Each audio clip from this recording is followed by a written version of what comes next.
Namaskaram to everyone, wherever you are.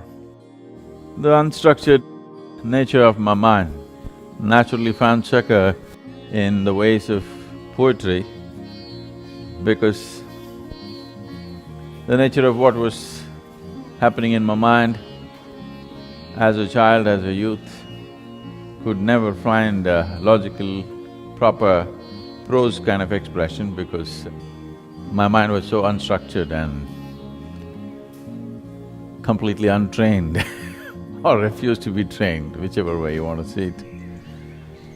Because of this, poetry became so much a part of my life. Probably most of the poems that I ever wrote have never been seen by anyone or read by anyone because I wrote it in a whole bunch of small sheets of paper all over the place. And I think once in a small fire accident that happened where my car got burnt, I think over 400 poems got burnt with that. So probably only… not probably, only what I have written in the last maybe… since we moved to the yoga center, in the last 20 years, probably that's all the poems that we have. Maybe a few of them, the past ones I could recollect if I could, but generally it's all that's written. Here we are at 11 degrees north in southern India. This is an ideal weather for coffee, and there are areas of South India which are mountains of coffee. I mean, they grow coffee here. During my youth, I spent a lot of time in Coorg, and these mountains are covered with coffee. This is coffee country. In another couple of months, sometime in February, January and February, the coffee goes into blossom. When the coffee plants go into full blossom, the whole mountain will turn partially white because of white flowers, jasmine-like flowers. And though the beans are invigorating, the fragrance of the coffee blossom is absolutely intoxicating and enthralling. It's very difficult to explain or articulate this experience.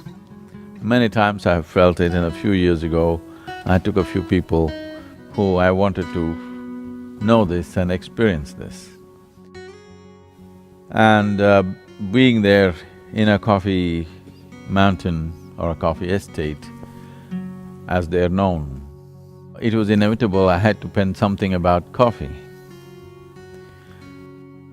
Tamil Nadu now, though not much coffee is grown here in Tamil Nadu, except in Yerkard, which is close to Salem. But Tamil people are coffee drinkers. They wake up to the day not because of the sun, mostly because of the coffee. And they kind of mastered the concoction. Probably the Tamil Nadu's filter coffee stands out compared to anything in the world. They evolved a system of getting the best out of the coffee beans. Even if you give them very low-grade coffee, they will produce great coffee. Here is an ode to coffee. As the seed does not reveal the shape of the tree, the innocence of the infant face does not reveal the sage or the sorcerer to come. The white beauty of a blossom with the fragrance to rival the majestic jasmine does not reveal the enslaving, insane concoction of your beans. Half the world has surrendered to you, the other half are either ignorant of your magic or have turned ascetic and refuse to succumb to you. Of all of man's ingenuity in extracting pleasure and nourishment from the Mother Earth's breast, you stand out to be the one to inspire a fierce faith of unquenchable sort. You have overshadowed the Lord of Light. You have overshadowed the Lord of Light. As for the faithful, daybreak means you, not the sun.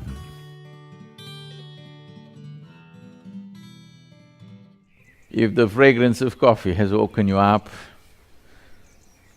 then here we are to read a few of the poems that I've penned in the last few years. And the idea and the reason behind this is, in our effort to make the presentation of spiritual process into an absolutely scientific and a logical process, that spiritual process should not defy logic, but should be rooted in logic, which is a difficult feat because the very nature of the experience does not fit into the framework of logic. But I think very successfully we have managed to find a logical expression to a completely magical experience of life. Poetry is an in-between land between logic and magic. A terrain which allows you to explore, make meaning of the magical, but still being able to have some kind of footing in the logic.